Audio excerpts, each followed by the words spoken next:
my best friend begged me for a place to stay after her breakup.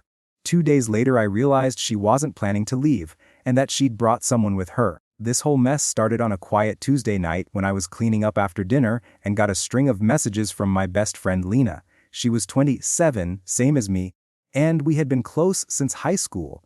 The kind of friendship where you think you know everything about each other, where you assume nothing could ever shake the foundation you built over years of shared stories and mutual support. So when she told me that her relationship with her boyfriend Devin had fallen apart that evening, I believed every word without hesitation. She sounded devastated, desperate, and terrified of being alone. She asked if she could stay with me for a few days until she figured things out. The request felt so straightforward, so innocent, and of course I said yes without thinking twice. After all, she had helped me through my own breakup just months earlier. Letting her crash on my couch felt like the least I could do. When she arrived an hour later, she looked exhausted. Her hair was messy, her eyes were red, and she clutched her bag like someone who had just run from a burning building. I hugged her, guided her inside, and tried to make her comfortable. I made tea, set up blankets, and listened as she rambled through a broken explanation of her fight with Devin. The story sounded chaotic, but I assumed her emotions were blurring the details. She talked about arguments that had been simmering for months, the kind that wear down even the strongest relationships. She kept saying she just needed 1 or 2 days to breathe, maybe recharge, and then she would figure out what to do. I reassured her over and over, telling her she could stay as long as she needed. At the time, those words felt comforting. Looking back, I realized they were the first brick in a path I had no idea I was building. The first night was peaceful. She cried a little before bed, but otherwise she seemed grateful and quiet. I felt that old warmth of friendship, the kind that makes you feel like you are doing something meaningful. The next morning, I left early for work and returned to find the apartment spotless, dishes washed, and Lena sitting on the sofa watching a show. She smiled when I walked in and thanked me again for letting her stay. It felt good, in a way, like she appreciated the space. I figured things would resolve quickly. Maybe she would call Devin, maybe they would talk things out or decide to go separate ways. I wasn't expecting what happened next. On the second night, I noticed a few odd things. First, her duffel bag seemed suspiciously full, much more than it had been when she arrived. I shrugged it off, assuming she had reorganized her things. But then I found a suitcase in the hallway closet that definitely had not been there before. At first I thought maybe it belonged to her and she had brought more stuff than I realized, but the suitcase was unfamiliar. I had never seen it before. I opened it a tiny bit and saw folded clothes that were definitely not hers. Men's clothes, sweatshirts, jeans, socks, all neatly packed. I shut it quickly, confused and a little uneasy. That night, I asked Lena casually if she needed anything for her job or errands, trying to figure out how long she thought she would stay. She dodged the question, saying she wasn't ready to think about that yet. I tried not to push because I didn't want her to feel pressured, but something in her tone rubbed me the wrong way. She had shifted from apologetic and emotional to comfortable and settled.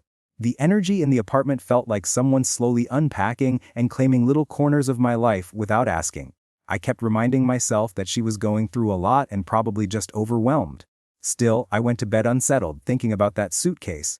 Everything clicked into place the next morning when I woke up earlier than usual. I walked into the kitchen expecting to find Lena alone, but instead I heard low voices coming from the living room. 2 voices.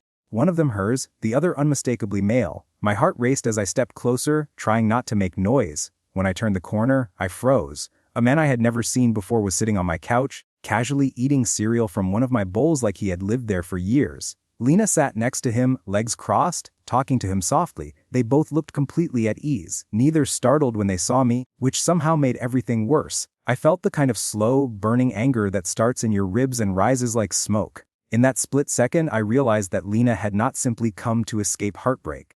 She had not asked for shelter while figuring out her next steps. She had moved someone into my home without asking, without warning, without even mentioning it, and judging from the way they interacted, this was not a new development. This had been planned or at least assumed on her part. The betrayal didn't come from romance or lies about love, but from the kind of trust you only extend to someone you consider family.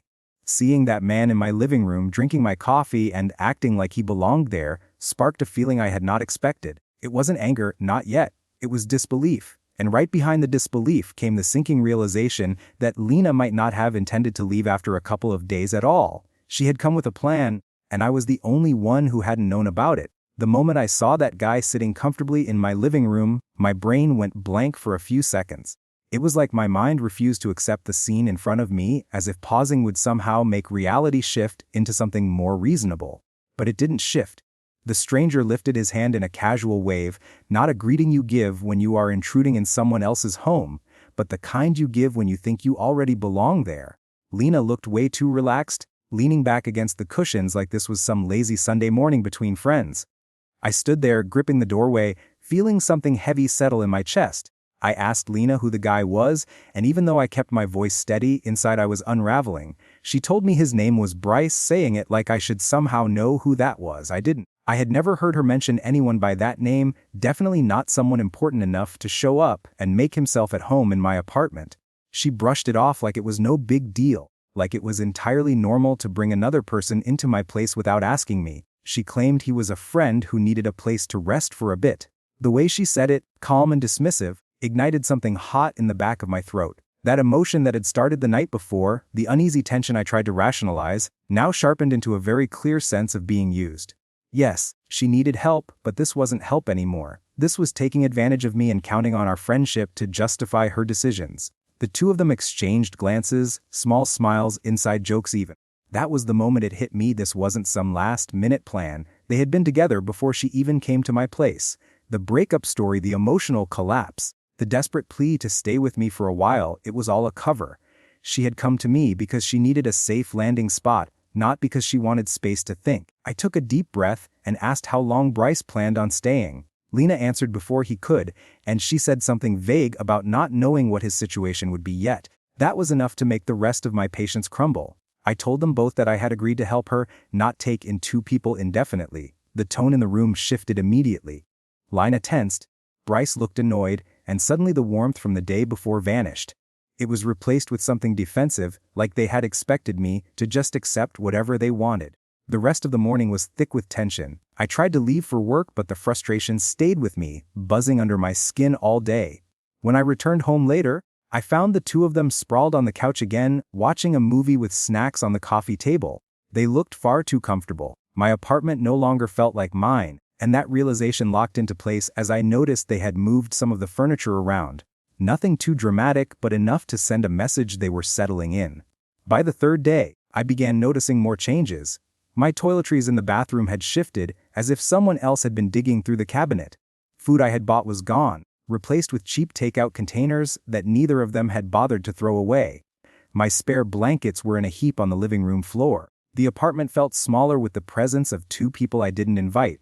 The air felt heavier, like the place was losing its sense of peace. What bothered me the most was how Lena acted like nothing was wrong. She walked around humming to herself, texting on her phone, stretching out on my sofa like she had lived there for months. She didn't thank me anymore or seem even a little embarrassed. Instead, she acted entitled, as if my place was her automatic backup plan, her safety net, as if friendship meant she owed nothing in return.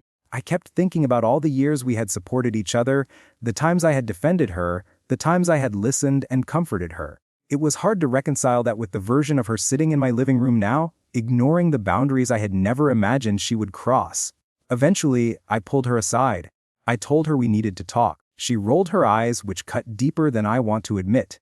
When we finally sat in the kitchen, I explained calmly that I couldn't host both of them. One person for a few days was one thing. Two people taking over my apartment without permission was something else entirely. She leaned back, arms crossed, face unreadable. She told me that Bryce had nowhere else to go, and that she wasn't going to abandon him. I told her I understood loyalty, but that didn't give her the right to uproot my life without asking. She called me dramatic. That word pushed every button in my body. I reminded her that she came to me asking for help, and I gave it freely. She twisted it, saying that if I really cared, I would support her decisions. I just stared at her for a long moment, trying to decide if she was manipulating me on purpose, or if she had convinced herself that she was the victim in all this. The conversation went nowhere. She got up halfway through, muttered something under her breath, and walked away. Bryce barely acknowledged me when I returned to the living room. I went to bed feeling like a stranger in my own home. That night, for the first time, I wondered how far Lena was planning to push things. I wondered what else she was hiding, and a quiet fear settled into my chest. Maybe she was never planning to leave at all. The following morning, I woke up earlier than usual, partly to avoid the tension of the living room, partly because I couldn't sleep knowing Bryce was still there. I poured coffee and tried to gather my thoughts, But the quiet hum of the apartment felt wrong, with two people taking up space I hadn't agreed to give them. I walked past the living room and saw Bryce sitting on my couch, scrolling on his phone, clearly unbothered by my presence. Lena was in the kitchen making herself breakfast, humming softly like everything was normal. I felt my stomach tighten. I realized at that moment that Lena didn't just intend to stay longer than she said, she had already shifted into treating my home as her own. I tried to reason with myself. Maybe I was overreacting. Maybe she just needed support, and I had made it seem like a small favor when it was really more significant. But then I noticed the small details: a half-empty bag of groceries that I hadn't bought, shoes by the door that weren't hers, mugs drying on the counter that were clearly Bryce's. Each little thing stacked up until I felt crushed under the weight of their presence. It wasn't just an invasion of space, it felt like a violation of trust, a reminder that my friendship had boundaries she had no intention of respecting. I decided I needed to set rules, to draw lines that should have been obvious from the start. I told them calmly that they couldn't stay indefinitely, that this was my apartment and I couldn't host both of them as if it were a hotel. Bryce gave me a blank look, like I had said something incomprehensible. Lena sighed and told me that if I really cared, I would understand why she needed him there. I stayed quiet, letting the words sink in. It was clear she believed that her needs overrode mine, that loyalty to Bryce gave her license to ignore my comfort. I felt a cold knot form in my chest. Over the next couple of days, I became hyper-aware of everything they did. I noted when Bryce left and returned, how he left crumbs on the counter, how he borrowed my towels without asking. I watched Lena walk around with him, laughing and whispering, clearly unconcerned about how their presence was affecting me. I felt increasingly invisible in my own apartment, a host without authority. At the same time, I kept reminding myself that she was my best friend, that I should try to be patient, compassionate, and understanding. But every attempt to rationalize her behavior was undermined by the mounting evidence that she had no intention of leaving anytime soon. One evening, I stayed up later than usual, sitting at the kitchen table with a notebook, trying to map out what to do. I wrote down rules, compromises, and options for confrontation. Should I give them a deadline? Should I let Bryce leave first and then speak to Lena? Should I just pack my things and leave to reclaim my own space? Every scenario felt like a negotiation I didn't want to have, but one I had no choice but to consider. The longer they stayed, the more entrenched they became, and the harder it was to imagine reclaiming my apartment without conflict. Finally, I decided I couldn't wait any longer. I needed to assert control, to remind Lena that our friendship didn't give her free rein to disregard my boundaries. I walked into the living room and asked her to sit down with me. Bryce looked up, curiosity mixed with irritation, but I ignored him. I spoke calmly, explaining that the arrangement was for a few days, that he was not part of the agreement, and that I could not continue hosting them both. Lena's expression shifted in a way I had never seen before: surprise, irritation, and then a flicker of guilt. She protested at first, saying she couldn't just abandon him, but I held firm. I reminded her of the trust I had extended to her, of the respect I had shown during her emotional turmoil, and how her actions were violating that trust. By the time the conversation ended, Bryce had gathered his things and left without a word. Lena stayed behind, and we sat in tense silence for a few minutes. She seemed smaller somehow, less sure of herself. I realized that while she had been the one to manipulate the situation initially, she now had to confront the reality of my boundaries. She had tested them, and I had pushed back. I felt exhausted, emotionally drained, but also strangely empowered. For the first time in days, my apartment felt like mine again. That night, as I lay in bed listening to the hum of the heater, I reflected on what had happened. I thought about the ease with which someone could take advantage of trust, and how easy it was to let compassion turn into exploitation if boundaries weren't clear. I didn't hate Lena, but I had learned a hard lesson about friendship, loyalty, and the importance of speaking up before a situation spirals beyond control. I realized that sometimes love and support have limits, and respecting your own space is as important as supporting someone else. After Bryce left, the apartment felt different, quieter, and more mine, but the lingering tension from the last few days still clung to the walls. Lena stayed for a few hours longer, and I watched her move around. Small gestures of familiarity that once would have felt comforting now felt invasive. I realized in that moment that what hurt most wasn't just the presence of another person or the intrusion into my space, but the assumption that I would allow it without question. Friendship had limits, boundaries that I had trusted her to respect, and she had tested every single one of them. In the days that followed, I took time to reflect on everything. I thought about the initial messages she sent, the way she portrayed herself as helpless and in need of support. I considered the countless times I had helped her in the past, times when I had bent over backward for her, and it struck me that she had relied on that history to manipulate the present. It wasn't just care she was asking for, it was a calculated expectation that I would prioritize her needs above my own. That realization left a sour taste in my mouth, but it also clarified something essential: I could be compassionate without being exploited. I also started to reevaluate our friendship as a whole. The trust I had given freely was not something that should be assumed or taken for granted. I thought about all the subtle signs I had ignored before, moments where she had pushed boundaries slightly and I had laughed it off or reassured her. Each small concession had slowly built up until the point where she felt entitled to treat my apartment as her own. I couldn't undo those past moments, but I could learn from them. I could redefine what my friendship with Lena would look like going forward, and that meant being clear about what I would and would not tolerate.